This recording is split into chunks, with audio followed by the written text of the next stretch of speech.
Hola a todos, buenas noches. Bienvenidos a su programa Del Otro Lado de la Historia. ¿Cómo estás, Pedrito? Muy bien, ¿y tú? Bien, ¿Cómo te ha tratado Tlaloc por allá, amigo? bien, bien. Hemos sido muy bendecidos con las lluvias de Tlaloc. Es más, voy a iniciar el programa con un cántico a los dioses de capitalismo.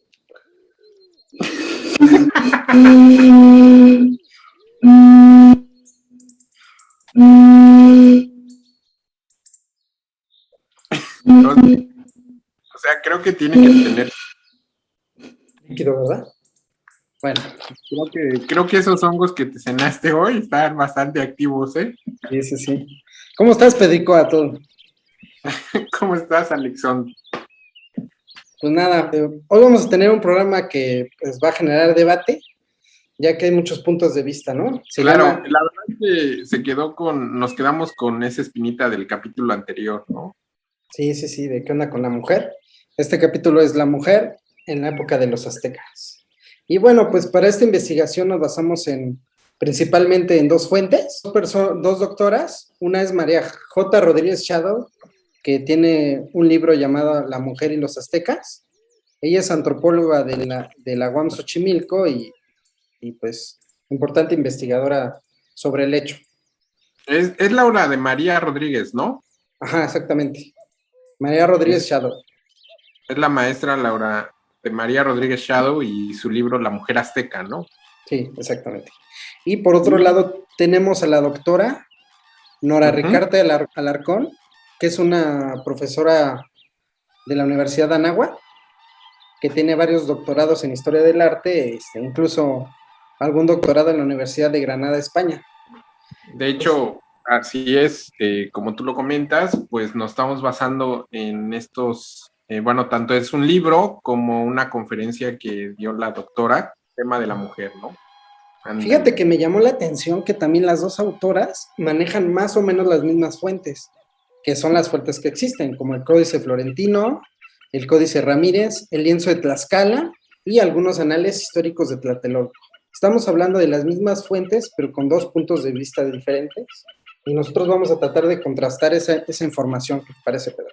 Me parece muy bien y pues es muy interesante la parte que a raíz del tema que platicamos en el podcast anterior, si no lo pudieron o no han tenido oportunidad de verlo, aquí abajo está el link del capítulo anterior donde hablamos de la educación, pues ahora vamos a platicar un poco acerca de el papel de la mujer dentro de la sociedad, ¿no? Sí, mira, yo quisiera comenzar con la concepción de los aztecas, de su cosmovisión. En el mundo prehispánico hay un principio de dualidad, el cual se refleja con un dios que tenían ellos, los aztecas, que se llama Ometeotl. Ometeotl es un dios que tiene los dos sexos. Así Se es. divide en Ometecuali, que sería el masculino, y el Omecihuatl, que sería el femenino. La historia es que ellos fueron generadores del cosmos, pero por lo cual es como el yin y yang o la oposición de contrarios complementarios. Es decir, uno no es mejor que el otro. Es como el día y la noche, Pues el bien y el mal. el bien y el mal. Entonces, bajo esta premisa, la ideología de los aztecas era que, como comentamos en el programa pasado, desde que nacen ya tienen una función. No es que sea mejor o peor, sino los dos tienen una función. Por ejemplo, del lado femenino, la mujer es el corazón dentro del cuerpo, la fuerza del hogar, el cordón umbilical. En cambio, el hombre es el corazón del pueblo, la fuerza vital, el campo de acción en el mundo. Sobre esta visión, pues podemos empezar. A ver, Pedrito, dime qué opinas entonces del estatus de la mujer mesoamericana durante este periodo. Pues como lo hemos venido platicando, la base de la sociedad es muy increíble porque la mujer era sometida en muchos aspectos, pero era la base del hogar, ¿no? Aunque no tenían el mismo acceso a la educación, pero todas eran educadas, la diferencia de ellas es de que comenzaban sus enseñanzas en casa. Y obviamente quien les daba esa enseñanza eran las abuelas y las madres. Y entonces, desde ese punto de vista, van teniendo esa base del hogar. La mujer es educada para realizar las tareas que se tienen en el hogar, como tú mencionabas y en esta parte de la introducción, Al nacer, por ejemplo, el cordón umbilical de la mujer era enterrado cerca del fogón de la casa, ¿no? Como representación de que ella iba a estar ahí, lo que pues iba a seguir ahí o a formar su propio hogar. Y Sí, entonces la educación comienza desde muy chicas, pero la base de todo esto son ellas mismas, ¿no? sí, sí, sí, no, incluso lo que comentamos en el programa pasado, o sea, también esa educación se le daba al niño en cuanto, recordemos, ¿no? A tener esa nobleza de corazón y todo eso, pero como dices, a la mujer se le centraba más en las labores del hogar y al niño más como en las labores de la guerra. Entonces ahí empezamos a ver la dualidad, ¿no? De dentro, fuera, podría ser. Podría ser esa parte donde tanto como hombres y mujeres empezaban, digámoslo así, con una equidad desde pequeños, pero como iban creciendo, digamos, a la adolescencia, ya tenían que tomar su camino, pero el camino de la mujer sí era destinado a que al final de cuentas iba a ser la base de un hogar, o iba a tener hijos, o iba a ser casamentera. De igual manera, pues todas tenían habilidades en cuanto a saber tejer, a saber cocinar y también apoyar a su pareja dentro del proceso de, si por ejemplo eran recolectores, pues también ellas salían a esa parte, ¿no? Apoyaban a su esposo, como tú dices, en esa dualidad, ¿no? O sea, había una igualdad, pero a la par era un sometimiento, ¿no? Sí, en la práctica era un sometimiento, pero fíjate que me llama la atención algo que menciona la doctora Nora Ricarte. Por ejemplo, ya viéndolo en grado muy general, la función final del hombre era conquistar en batalla y la analogía para la mujer era igual la batalla, pero para ellos la batalla era el parto. Digamos que era como su fin principal. Se cuenta que cuando el hombre moría en batalla, se iba, digamos que al cielo a acompañar al dios Huitzilopochtli, al dios del sol. Ujú. Todos los demás pues se iban abajo, ¿no? Al inframundo, etcétera. Pero si el guerrero moría en batalla, se iba hacia arriba. Y igual la mujer, si moría en el parto, podía tener el mismo destino de acompañar al dios Huitzilopochtli. Entonces, en términos generales, los dos son como guerreros, ¿no? Desde el punto de vista. Claro que como desde el punto de vista pragmático, pues tiene razón, o sea, la mujer como que le tocó la peor parte, ¿no? Bueno, o la parte más trabajosa, más difícil.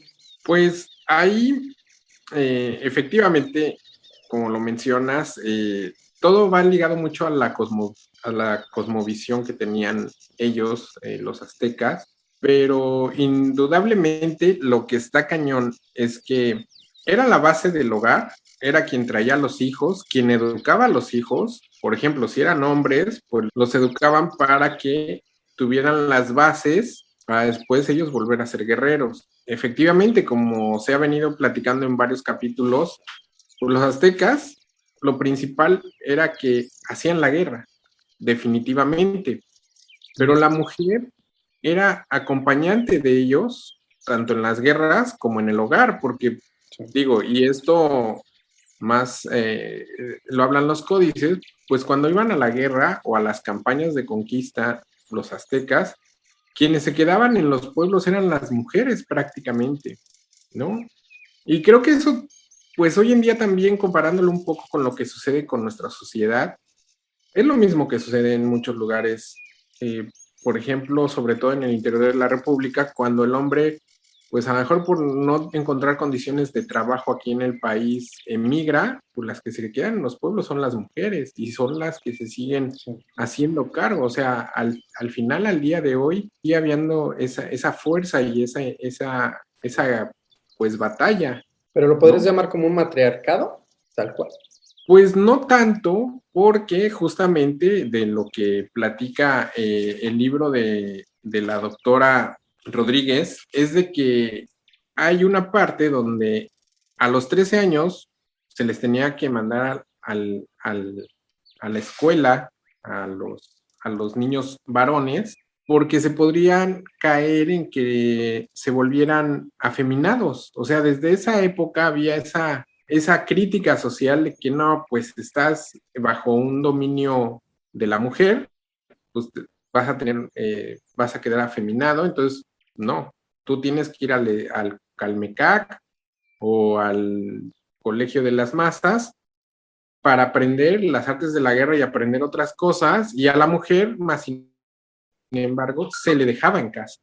Sí, de hecho, se le dejaba en casa, pero también tenían una especie de escuela, bueno, se quedaba un poco tiempo en esa escuela, que se llamaba Ichporcali, o Casa de Mujeres, que justamente es lo que tú comentas, que se trata de tener un recogimiento desde los 12 a los 13 años, donde les enseñan eso que dices, la castidad, el servicio y pues el servicio a la sociedad. Así es. Y de hecho, también recordemos que los aztecas eran muy religiosos, tenían una diversidad de dioses y templos durante toda la ciudad, porque había deidades de todo tipo. Entonces, las mujeres sí tenían acceso a ser sacerdotisas de esos lugares, de esos templos, pero lo interesante también de ello es de que en ciertas, como vamos a llamarlos, ciertos rituales no tenían acceso, eran acompañantes de, pero no podían llegar a un nivel como el de los hombres, porque sí había ese margen entre separación de hombre y mujer, ¿no? Sí, Y claro. esa es la parte interesante de todo esto, ¿no? Que nuestra cultura, muy alejada de la de Occidente y de otras tantas, al final tenía esos procesos donde a la mujer se le iba preparando para casarse, prácticamente ser una mujer casamentera y formar un hogar, ¿no? Pero no solo a la mujer, sino también al hombre, ¿no? Pero al hombre se le preparaba para ser parte de la sociedad en el sentido de que, bueno, a lo mejor creciste en un barrio de comerciantes, pero fuiste a la guerra, te volviste un héroe de guerra, como lo mencionamos en la anterior, en el anterior capítulo, y pues tenías oportunidad de crecer o ascender dentro de la élite de la sociedad azteca, y la mujer no, la mujer tenía, la esperanza de ellas era que, por ejemplo, cuando se metían a esos templos, era como para darle valor a su castidad, Claro. de que asegurar que cuando se casara era virgen. Eso era como un plus para el hombre que la eligiera o la desposara, porque al final había estado durante ese periodo de su juventud dentro de un templo donde había castidad, donde había recogimiento, en el sentido de estar guardada y preparada para ser la pareja ideal, ¿no? Sí. Entonces, lo interesante de eso es de que, como tú dices, los dos tenían esa dualidad y esa batalla en el campo de la vida, pero al final, quien sigue teniendo mayor valor, a mi punto de vista, es la mujer sobre el hombre. Ah, sí, totalmente. Fíjate que como en la actualidad, ¿no? O sea, realmente pues es la estructura de la familia, de la sociedad, de la vida, ¿no? Pero ha cambiado mucho. Pues no te creas, porque como tú bien decías en algunas, sobre todo en provincia o algo así, la mujer es la que se dedica a los niños y eso, y aparte trabaja y todo ese rollo. Pero aquí el punto ¿es por la misma herencia o es porque ya la mujer toma ese papel dentro de la sociedad? Está interesante. O sea, el planteamiento real y que lo que, ojo, tampoco venimos a como descubrir un hilo negro, lo que nosotros estamos hablando es de las investigaciones de nuestra sociedad antigua y tampoco estamos diciendo que eso ha conllevado a lo que sucede actualmente, ¿no? Claro. La existencia del patriarcado es real desde el momento en que pues la mujer tenía un papel ya designado por la misma sociedad, pero era parte de que por herencia. O sea, no dudo que en un momento alguna mujer haya cuestionado el porqué dentro de los aztecas, haya cuestionado el porqué por qué tenían que hacer así las cosas. Sí. Es de que pues siguieron así hasta la conquista. Sí, sí, sí. De hecho, tuvieron muchas responsabilidades, incluso como comentabas, no sé, comentabas en otro programa, ellas eran las que tenían la obligación de vestir a la familia, por lo cual la mayoría, el 90% de las mujeres eran, de sus partes fundamentales, que fueran excelentes tejedoras. De hecho, de las principales enseñanzas en el hogar era que cocinaran y que Claro. supieran hilar, ¿no? Sí, El sí. telar era como parte fundamental. Y aparte, lo interesante de esto es que no solo era enseñado por la madre a lo mejor, sino por la abuela o incluso las nanas. O sea, había alrededor de todas las mujeres otro círculo de mujeres, Sí. como una red de mujeres de apoyo para que le enseñaran eso. Sí, entiendo que Y la cuando prepararan termina para su eso, ¿no? periodo de, digamos, de tener hijos y eso, la mujer más madura ya tomaba ese rol, ¿no? Así es, y eso, entonces la educación ya se vuelve muy casera, muy dentro del hogar, y entonces de ahí se va compartiendo toda la experiencia, ¿no? Creo. Y lo interesante aquí también es de que el papel de la mujer en la sociedad era diferente tanto en las clases bajas como en las clases elitistas, Ah, esa parte es muy, muy importante, esa parte que porque mencionas. eran las de una clase alta, vamos a llamarlo así, eran preparadas para ser acompañantes de gobernantes, de sacerdotes o de guerreros fuertes, o que representaban algo más dentro de la sociedad azteca. Bueno, más bien como que desde mi punto de vista, hacían la labor de hacer las conexiones, ¿no? Con las alianzas, digamos que así se cerraban las alianzas. Sí, tan es así que en la nobleza tenían la opción de la poligamia, pero más por esa onda de alianzas, mientras que en la cultura, bueno, mientras en las clases bajas, pues era más normal la monogamia. Así es, de hecho, por ejemplo, cuando tenían alguna discrepancia, un reino con otro o algún pueblo con otro, Claro. el rey le enviaba o el emperador le enviaba, hay una anécdota que comentan en un libro de la doctora Rodríguez, de que incluso el gobernante de Azcapotzalco, donde todavía no estaba Tenochtitlán establecida ni los Tenochas, o sea, apenas ellos estaban estableciendo Chapultepec, pero ya había esa parte de que tiene un problema con Netzahualcóyotl y de regalo le envía a 20 damas. O Sí, sea, sí, sí. también la mujer no solo era la parte de que participaba en una alianza, sino era la moneda de cambio de esas alianzas. Y eso es Sí, sí, sí. lo criticable del asunto, porque al final eran esclavas también. Y esa era otra figura que también tenía un Pero impacto diferente dentro de la sociedad. Pero ahí, por ejemplo, ahí es donde encuentro un contraste con la doctora Nora Ricarte, que hay un problema con la semántica, de que mucha gente lo maneja como regalo, pero realmente no es un regalo, sino, según la doctora, es como si la mujer ya asumiera ese papel de delegada, digamos. Digo, al final del día, pues sí, el hombre las usaba como él quería, pero originalmente no es propiamente, no está bien dicho que sea un regalo, sino se las... O sea, era un tributo. No Tributo, podríamos llamar que era una delegada de relaciones exteriores. pero Honestamente, yo estoy en me esa gusta más la parte en palabra desacuerdo. creo que se me hace más correcta la palabra tributo, como dices. O sea, pero al final es una moneda de cambio. Sí, sí es un tributo, pero al final de cuentas, si lo ves de esta manera, también estas personas tenían sus propios hijos, lo cual les daba un lazo entre países en conflicto. No sé si me Bueno, explico. entre pueblos en conflicto sí podía haber una relación de linaje, pero la Exacto. realidad es que, por ejemplo, en esa pequeña anécdota que comenta, habla Ujú. de que el de Azcapotzalco era el tío de Netzahualcóyotl y aún así estaban distanciados. Entonces, Exacto.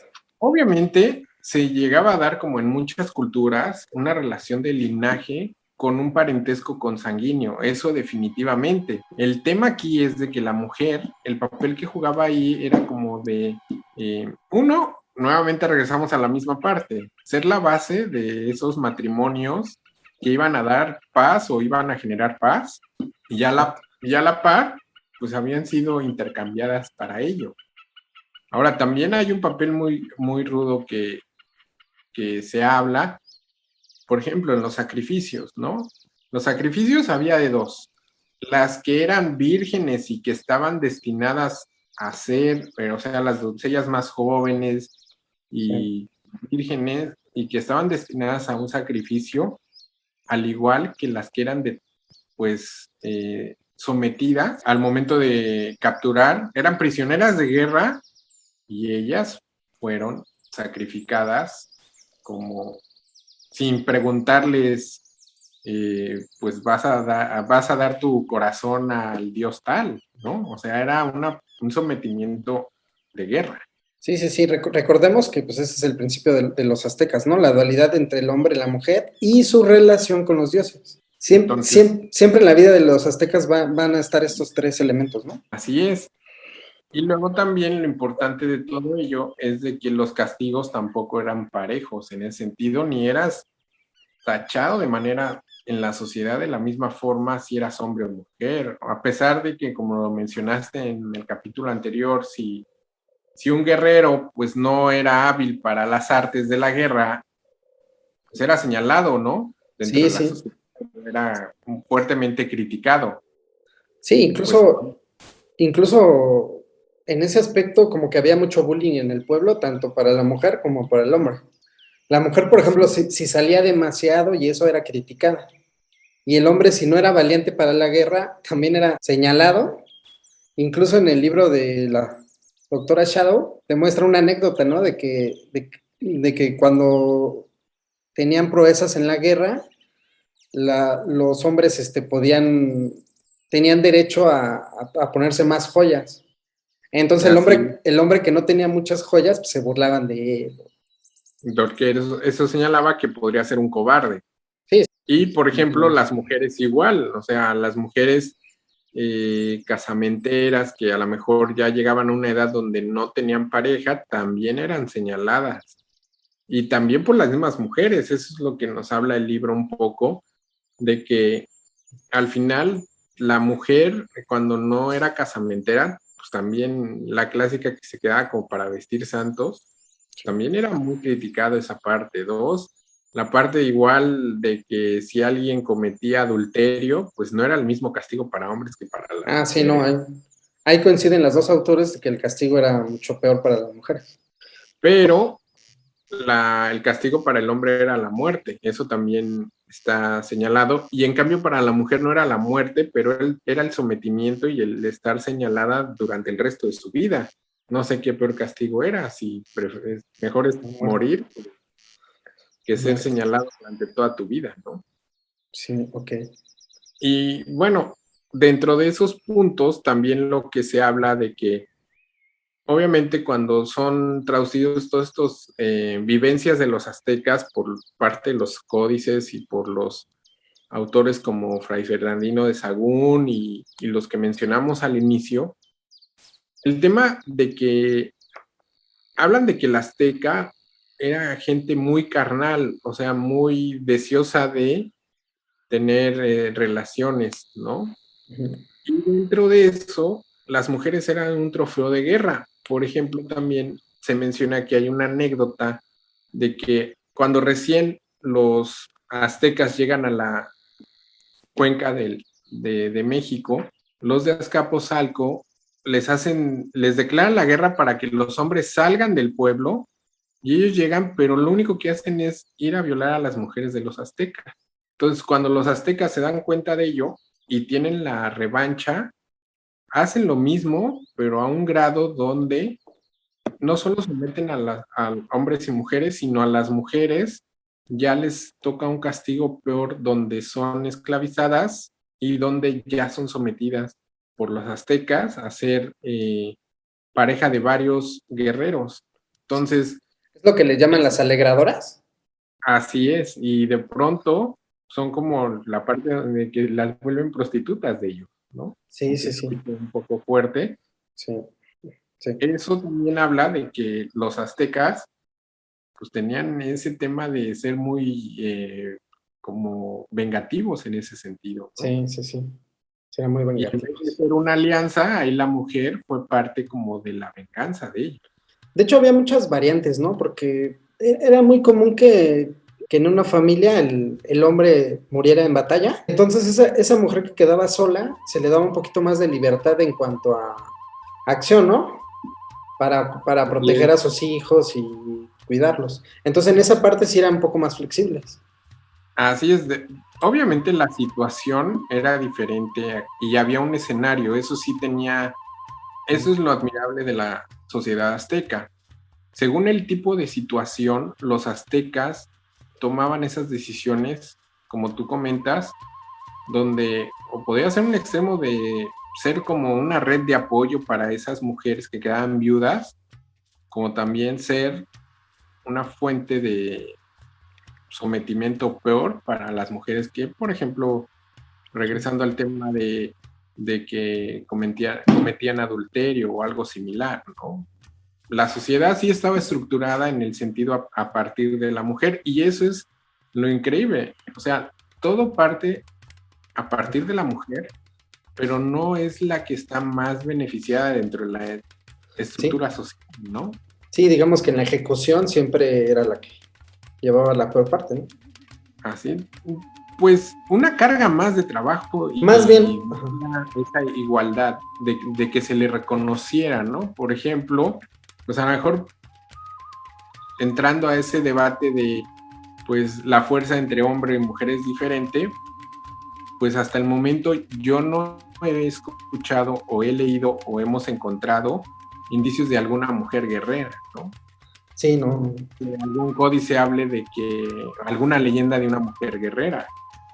Ah, bueno, aquí sí menciona la doctora de la Náhuac. Menciona un par de casos, si quieres al final los comentamos. Pero sí, bueno, sí, no propiamente no como guerrera, pero sí como que tenía cierta influencia, ¿no? En el gobierno, más bien.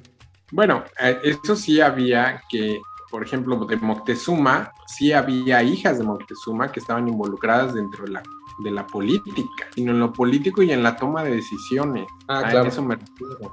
Sí, sí, hay un par de casos que ahorita mencionamos. Es como la Malinche, ¿no? El papel que juega dentro del proceso de conquista es muy importante. Sí, pero es una analogía el parto, para mí.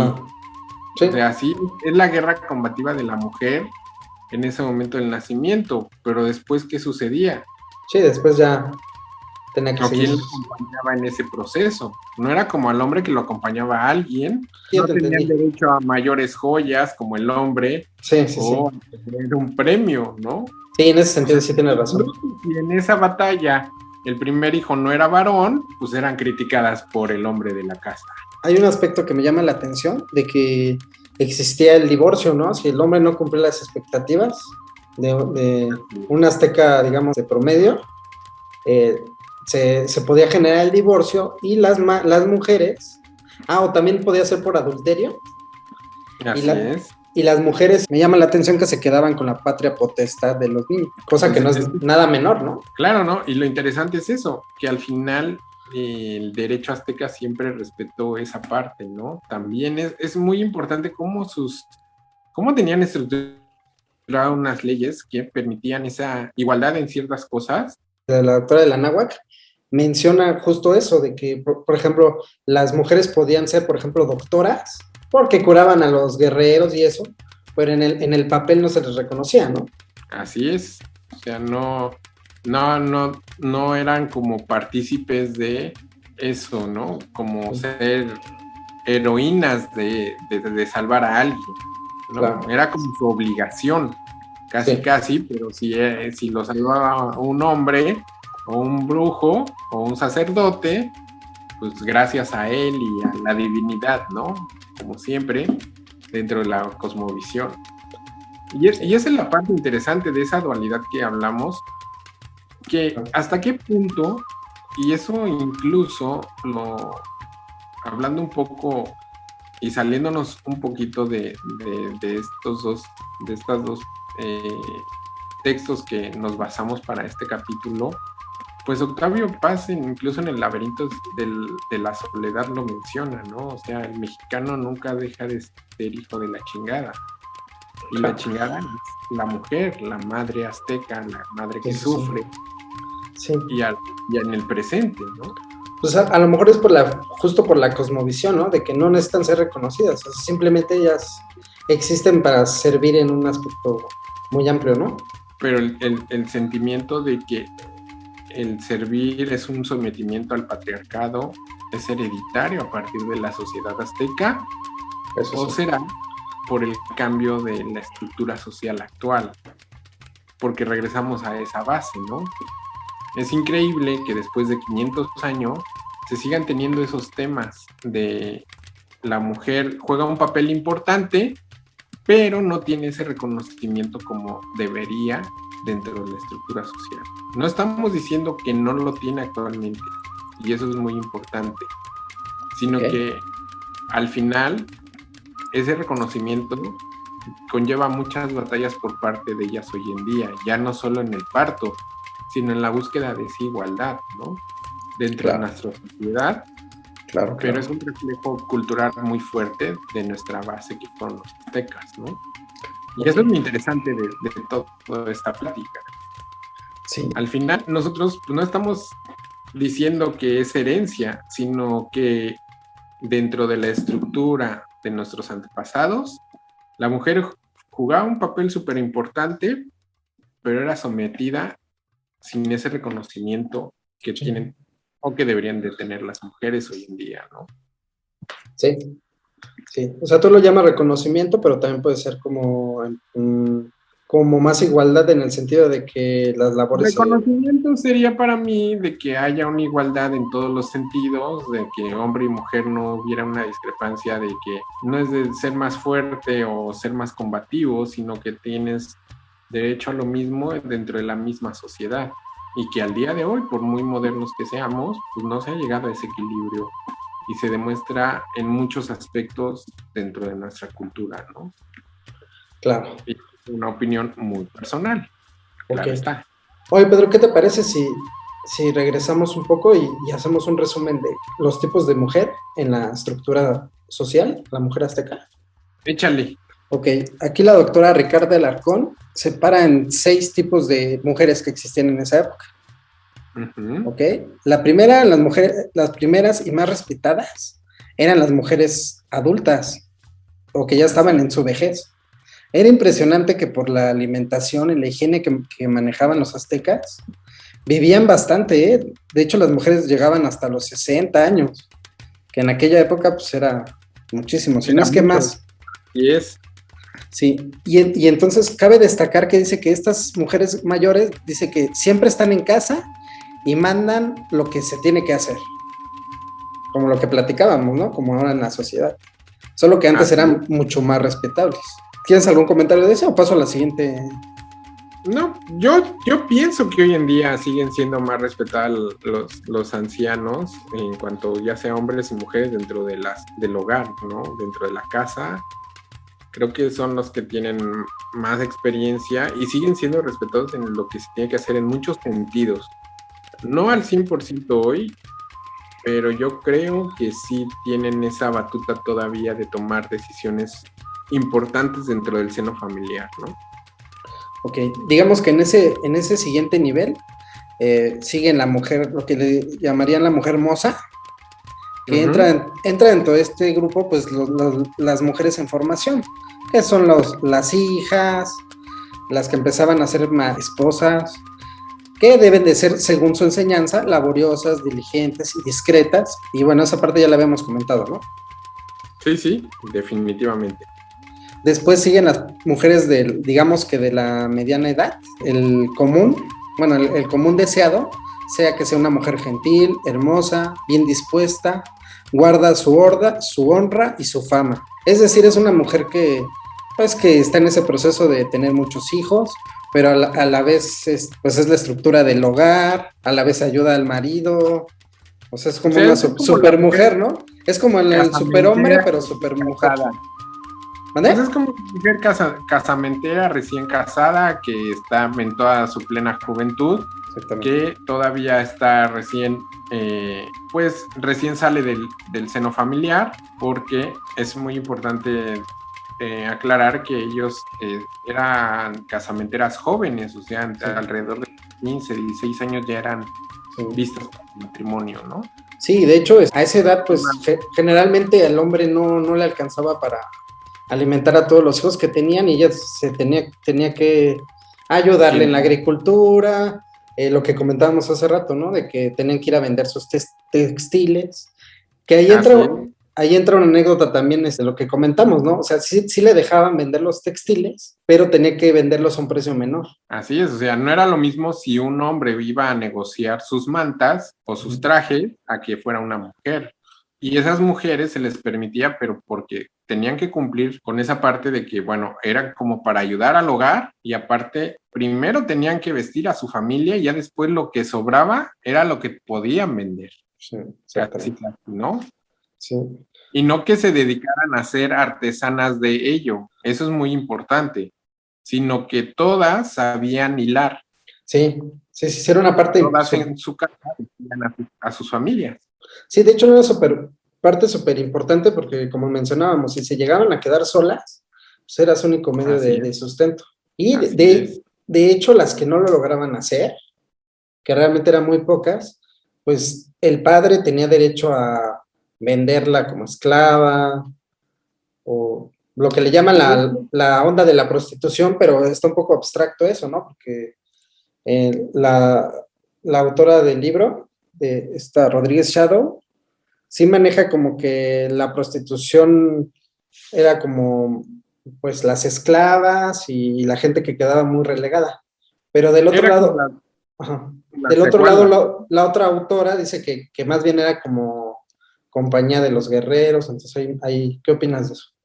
Pues es que había como esa permisibilidad dentro de la sociedad, justamente. O sea, había mujeres que tenían que sobrevivir de alguna manera porque habían sido esclavizadas o eran botín de guerra prácticamente. Y pues eran conquistas también de los guerreros cuando tomaban a otro pueblo o sometían a otro pueblo.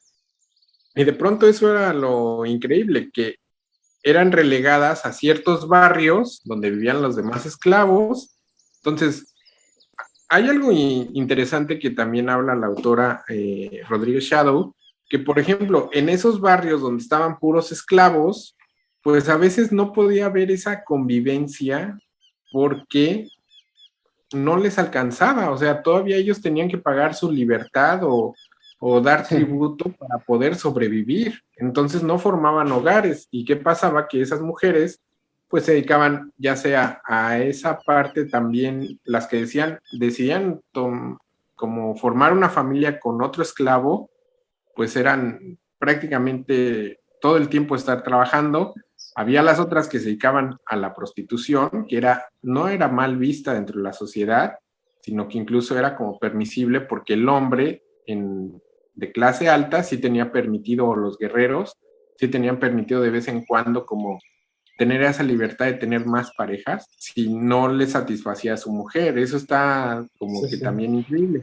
Y también otro tema que sucedía con las mujeres que tú acabas de comentar era que eran las que se volvían como nanas o nodrizas dentro de las clases elite, Ah, donde claro. acompañaban a las familias, o sea, a tal grado que había familias que cuando morían los señores del hogar o de la casa, pedían que al morir ellos y cuando muriera su nana o su ama de llaves, podríamos llamarle así, también fuera enterrado junto con ellos, ¿no?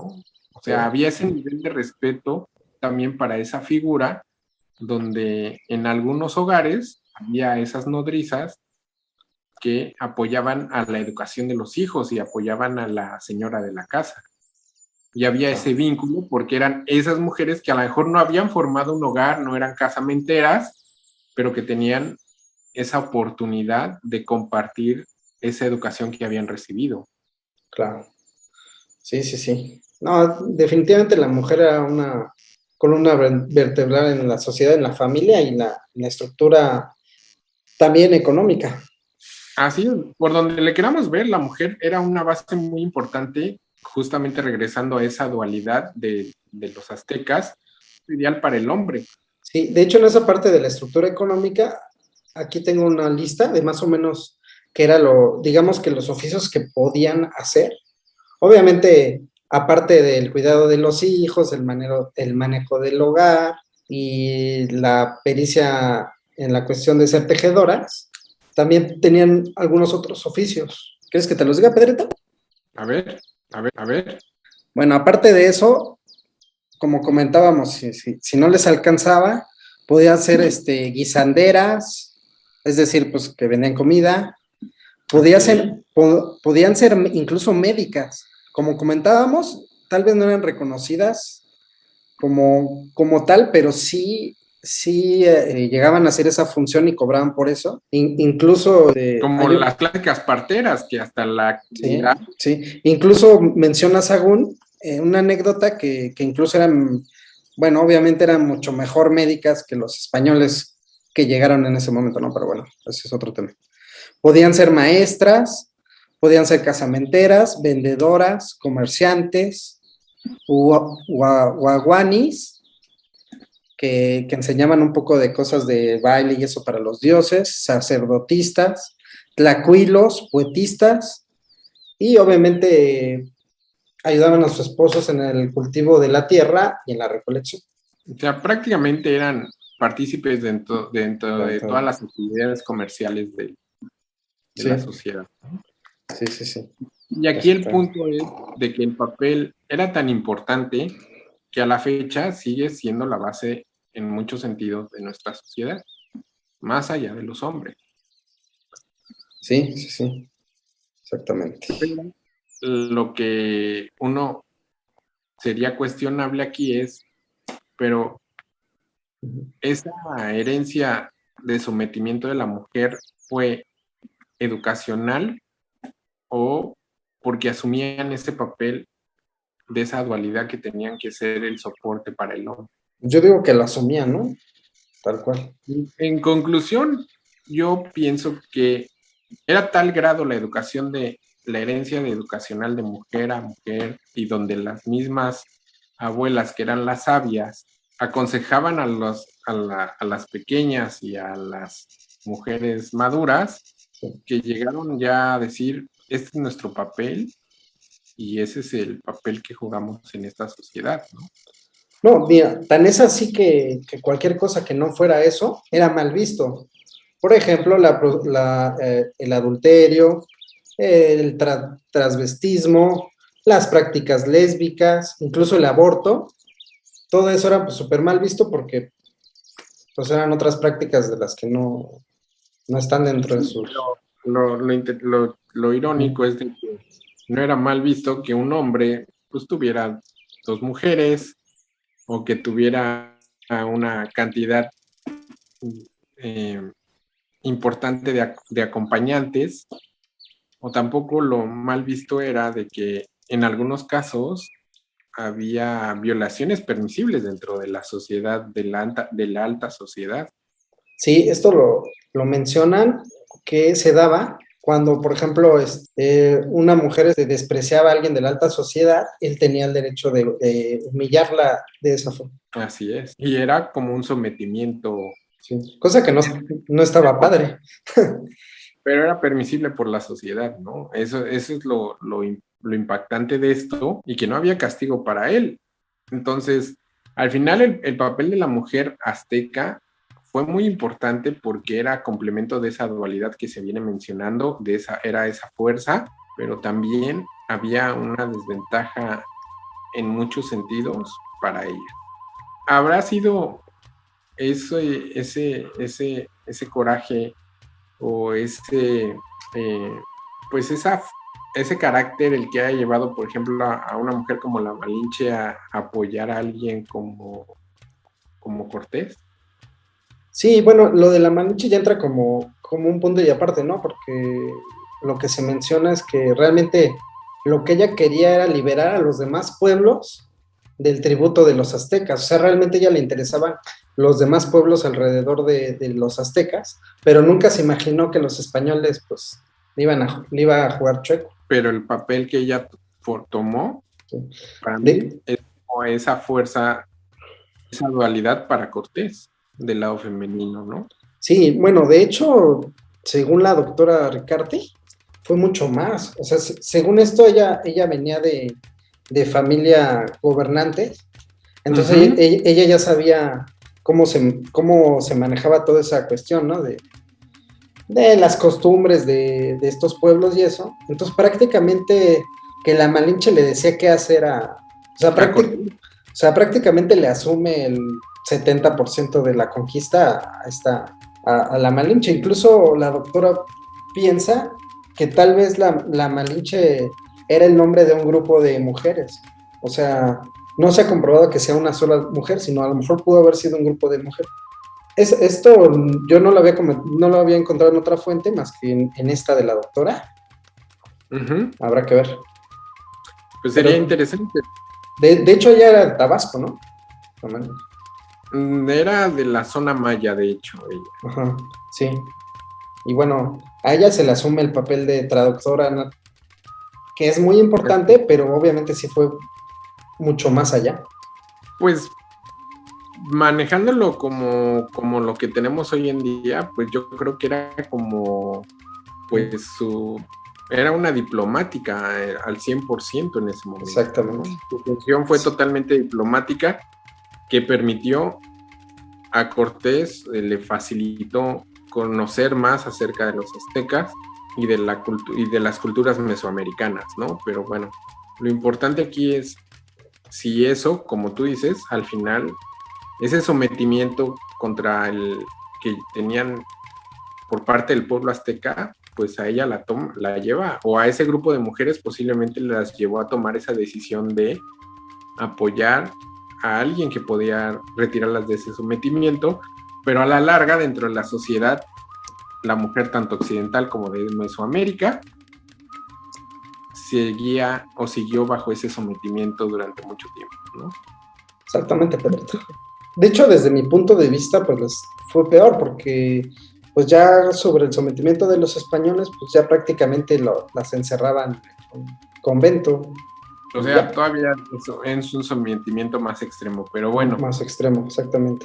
Como conclusión, podemos sacar que la mujer siempre ha tenido un papel importante dentro de la sociedad mexicana, que era la contraparte importante era la dualidad importante dentro de la sociedad azteca, y que su papel fundamental, a mi punto de vista, fue el de educar a los hijos varones y a las mujeres, al menos hasta la adolescencia. También te quería mencionar una tesis de la doctora Ricarte, que maneja que en la historia de la fundación de los aztecas, incluso la mujer tenía más parte digamos que más poder en cuanto al gobierno y eso, pero los primeros aztecas, que ellos mismos fueron quemando códices, o sea, los mismos primeros aztecas quemaron códices para irles quitando esos privilegios a las mujeres. ¿No se había escuchado esa parte? Yo no creo eso, yo creo eso ya honestamente a mí, ya es una visión para nuestros tiempos actuales como de darle un lugar a la mujer y que no fue tan sometida. A mí me suena eso, honestamente. A mi punto de vista, creo que tendríamos que tener otras bases para decir, seguramente 200 años estar sometidas se me hace muy increíble, pero el papel que jugaron siempre, o sea, yo creo que por mucho que hubieran quemado los códices, ese aprendizaje, justamente si era tanto de boca en boca, en algún punto hubiera resurgido. Yo no creo esa parte. Yo creo que más bien la mujer siempre fue parte importante de la sociedad, pero siempre fue sometida porque también, como tú lo bien dices, dentro del proceso y de su macro visión religiosa de divinidades, las figuras importantes fueron los hombres, ¿no? Sí, aunque sí hay muchas femeninas, la Coatlicue. Pero Coatlico es una traidora, recuerda eso. ¿Ah, sí? ¿Por qué? Recuérdame, Pedrito, porque es una traidora. Coatlicue es la madre de los dioses, primero, ¿no? Que se supone que tiene a Huitzilopochtli como por engaño, ¿no? Da a entender que la querían matar sus propios hijos por eso. Ok. Ok, sí es cierto, no me acuerdo. Y que la pluma que se acerca al corazón, de ahí nace Huitzilopochtli, o Quetzalcóatl en otras culturas. Pero, ¿quién era la principal que quiere matarla a ella? Que incluso es la piedra que está en el monolito que está en el Templo Mayor. A ver, te lo dejo de tarea. Ok. ¿Cómo se llama? Diosa. Pero la realidad hoy por hoy es que la mujer fue sometida a tal grado que por eso también facilitó el sometimiento religioso de los españoles hacia los aztecas, a mi punto de vista. Sí, estoy de acuerdo. Porque ella siempre fue sometida y no cuestionó. Si hubiera Exacto. tenido ese cuestionamiento, a mi punto de vista, la mujer durante ese proceso, pues también hubiera sido combativa. Fueron combativos cuando cae Cuauhtémoc, y de hecho, quien narra un poco cuando el señor Cuauhtémoc cae, y quien le narra a Sagún es una de la esposa de Cuauhtémoc, es la que le narra a uno de ellos los últimos momentos de la caída de Tenochtitlan. No es ningún hombre el que narra eso, Sí. es una mujer. Sí, sí. Incluso Que aquí... vivía en el palacio. Eso yo creo que como conclusión es, la mujer es y será fundamental dentro de nuestra cultura, pero en la cultura prehispánica fue la base fundamental para que el hombre se desarrollara y los aztecas tuvieran muchos guerreros y fuera bien administrado dentro de la sociedad, ¿no? A final de cuentas, la mujer era una máquina de coser y reproductiva y el hombre es una máquina de guerra. Los dos eran unas máquinas. Pero al final las conquistas las tenías y luego ¿qué? Tenías que administrar eso. Sí, sí. Aquí encontré el dato que querías. Mira, Pedrito, aquí en cuanto tengo una línea de tiempo de las mujeres importantes en la historia de los aztecas. Te lo voy a dividir entre la fundación, digamos que el auge y el final, ¿no? Ya casi en la conquista. La conquista, ok. Ajá, entonces, en cuanto a la fundación de Tenochtitlan, de los mexicas, recuerda que venimos del pueblo de Aztlán. Ajá. Entonces resulta que hay una historia de que se juntaron el pueblo de Aztlán con otro pueblo que era muy poderoso, de Acolua le llaman. Entonces se hizo un casamiento, digamos, para hacer esa fusión, que no tengo el dato de cómo se llama, pero se casó con la hija de este gobernante, que se llama Achitometl, pero ellos, los de Aztlán, al quererla, digamos que beatificar, de alguna manera, en lugar de casarse con ella, la matan para hacerla una diosa. Cosa que al padre de la princesa, pues no le dio nada de gusto, porque pues no tenían las mismas prácticas. Ajá. Entonces cuenta la leyenda que por eso este pueblo mandaron a los de Aztlán a la laguna, donde pensaron que iban a morir los aztecas, porque pues por no había nada de comida y eso. Cosa que se me hace también una contradicción, porque ya habíamos dicho que lo de las chinampas era un conocimiento que ya tenían desde antes. En mi punto de vista, ese dato está un poco raro. Yo pienso que eso lo planearon desde el principio, porque ya tenían la técnica de las chinampas, ya tenían planeado expandirse, pero bueno, eso es otra historia, ¿ok? Pero al final, el punto es ese. Sí.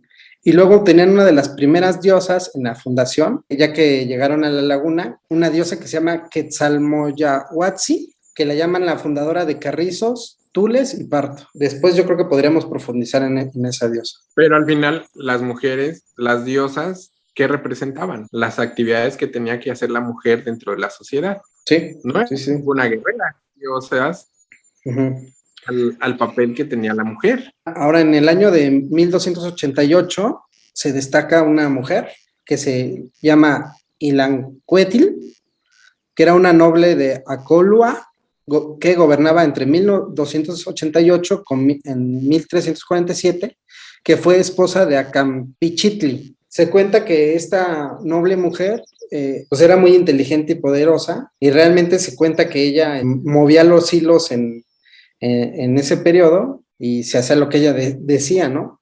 O sea, fue un ejemplo de que ella gobernó. También tenemos otro ejemplo pero perdón que te interrumpa, pero es mucho antes del nacimiento del pueblo azteca. Pero de 1321 hacia adelante, hasta 1521, ¿qué tenemos? Ese periodo tenemos, que pienso que es el más importante, que se llama Atototztli. Fíjate que gobernó junto a Moctezuma primero, los primeros 4 a los 12 años. Después muere Moctezuma y ella fue la gobernante en un periodo de 4 a 7 años. Sí. O sea, es el primer dato que encontramos de una mujer que gobierna.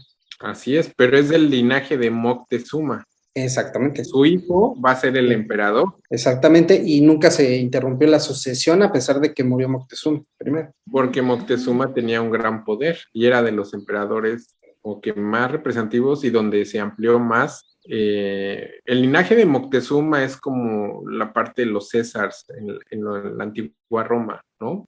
Exacto. Primero es quien hace una expansión territorial muy fuerte también. Crea muchas campañas para la conquista de territorio. Por supuesto, Pedrito. Después seguimos con en la conquista. Como bien dices, se menciona mucho unas mujeres que les llamaban las anunciantes, que se dice que ellas ya sabían que iba a llegar, que iba a pasar algo y que iba a ser el fin del imperio azteca. E incluso se lo llegaron a decir al gobernante, a Moctezuma II. Así es. Ajá, obviamente pues no le hicieron mucho caso. Después, no les hicieron caso. Sí, no les hicieron caso. Después llegaron a ser las mujeres que comentamos al principio del podcast, que fueron regaladas a los españoles, que en realidad no fueron regaladas, sino fueron tributadas con la esperanza de que se hiciera una alianza ahí. Obviamente cosa que no sucedió, ¿ok? No, pues los españoles no estaban acostumbrados a tener alianzas por ese medio. Claro. Y al final, pues las mujeres que tú bien mencionabas, las defensoras heroicas, que les llamaban las mujeres Yacotzin, que eran la mujer de Mixcoac, y pues las mujeres que batallaron hasta el final. Así es, porque ellas ya en la defensa y en los últimos días del sitio que sufre Tenochtitlan por parte de los españoles, las mujeres son participativas de esa última pues batalla por defender la gran ciudad de Tenochtitlan. Sí, y pues tristemente pues lo que pasó con las mujeres después de la conquista, pues es justamente eso, ¿no? De que los españoles pues ni se casaron con ellas, la mayoría murieron, algunas nobles sí se les respetó su jerarquía, sobre todo en zonas aledañas, los alrededores, y pues al final de cuentas pues terminaron con una doble subordinación, ¿no? Tanto en los pueblos, tanto como por los españoles, y en la actualidad, ¿no? Pues que se sigue reflejando en la actualidad, ¿no? Más que nada. Sí. Pero bueno, es muy importante conocer esa parte y darle su lugar a la mujer dentro del proceso del periodo de los aztecas, ¿no? Pues con esto no sé si tengas algo más que... No, nada más que agregar, amigo. Me parece que estuvo muy completo este capítulo. Está muy interesante, sí. La verdad es que es un tema muy importante y creo que lo tocamos bien. A mi punto de vista, ¿no? Bueno, pues con esto finalizamos y pues gracias por escucharnos. Pedrito. Muchas gracias por escucharnos. Recuerden dar campanita a las notificaciones, suscribirse al canal, seguirnos en nuestras redes sociales que aparecen aquí abajo del link.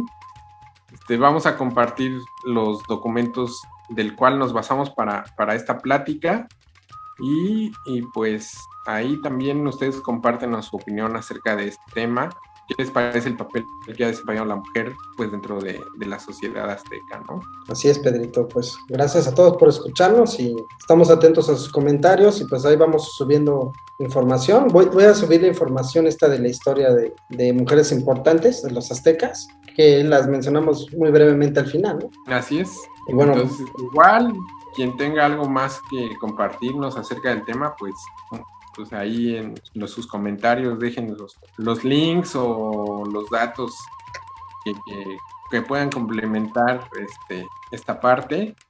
Y pues muchas gracias. Estamos atentos ahí a sus dudas, comentarios y pues seguimos por aquí.